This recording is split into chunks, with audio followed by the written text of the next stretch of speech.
Yeah, I don't know of any woman that's attracted to a scared guy. Yeah. So if you're scared of this and scared of that, that's not going to be an attractive trait. It's funny, man. Like, you look at all the traits of the guys in the romance novels or the bad boys that are always like cast as the guy that fucks all the girls. They have a lot of like similarities, and the similarities aren't being fucking super nice. It's not like them going out and fucking kissing the girl's ass and chasing them around and buying them flowers and getting them groceries and fucking cleaning the shit up off their shoes. It's just, you can behave like that once you're married. Once you're in a serious relationship, it's fine to treat the girl that you're serious with, treat her well if she treats you well, and reciprocate and whatever. But like, in the initial feeling out process, that stuff's just going to cut against you. That's just the way it is. Say, this is why I love the idea when you brought the idea of working with him. It's because like most people would assume and we talk about this all the time. You ask somebody who's like really high status, a celebrity, how do you get girls? And they give you some generic thing, right? It's just be yourself or just have confidence. And what I thought was really cool is like, you understand it, you get it, right? Like, you're able to enunciate what a lot of guys that are in your position don't get, or they just don't know how to explain. Yeah, I had to do it before I had money, right? Yeah. So like, it's, I haven't had money the whole time, and the status stuff came. In fact, the funny thing is the fame came as a result of getting the pussy. But I was in the trenches, man. Like, I was in college. Like, I had to go up and fucking talk to a bunch of girls and get rejected and put myself in situations. Like, the difference between a guy and a girl is like, a guy doesn't just slip and his dick falls in a fucking girl. Like, a guy has to go out and make that shit happen. A girl can just go to a bar and get too drunk, and fucking a bunch of guys will volunteer to take her home. Like, they can accidentally slip and get fucked. Like, a guy has to do everything right. Yeah, it's like, it doesn't happen by accident. Like, and for us, I think at a bare minimum, they need the tools.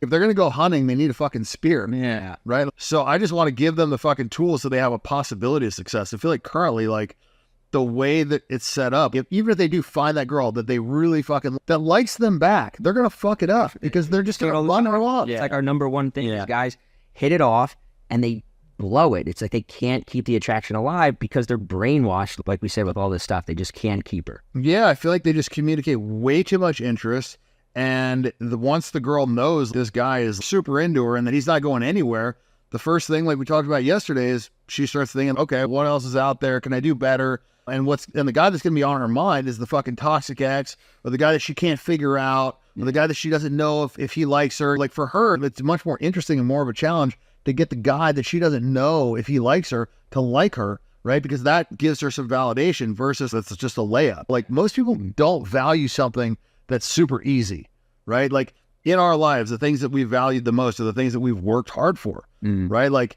even a Ferrari, if I fucking just got handed a Ferrari, I probably wouldn't value it that much. But if I worked for fucking 19 years of my life and I'd had that fucking poster on the wall when I finally got that motherfucking Ferrari, even if the thing ran like shit, it still made me happy because I'd waited so fucking long for this thing. Yeah. I achieved my goal. Yeah. And so the same thing with a woman. If she doesn't have to work for it, if it's super easy, a lot of times she's not going to value it. So I just want these guys to like get the value that they deserve. And if they approach the situation incorrectly, they're just not going to get the value because the woman's going to look at him like a sucker. She's going to look at him like every other guy that came up and kissed her ass and did all this shit that wasn't a high value guy, because the high value guys in her experience have treated her a certain way. And I'm not telling these guys to treat a girl like shit. No. I'm just saying, don't do too much nice shit early on. Build some fucking kind of tension. Be interesting. Be a bit of a challenge. Don't just serve yourself up on a silver platter and let her decide if you're good enough.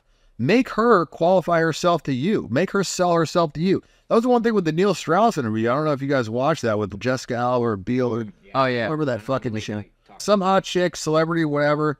And he's on there, and the first thing he does is, other than your looks is really common in LA. What do you have? What do you bring to the table? What separates you from other girls?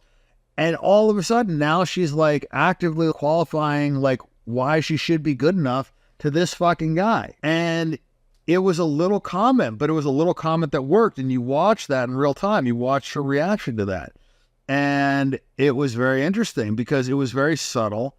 And people might say that it's manipulative, but it seemed pretty fucking authentic. And at the end of the day, it works, right? He never should have gotten Jessica Alba interested in him, but he did. Yeah. So if you guys want to continue fucking sea hags, then cool. But if you want to have a chance with a girl like Jessica Alba, play the fucking game. Yeah.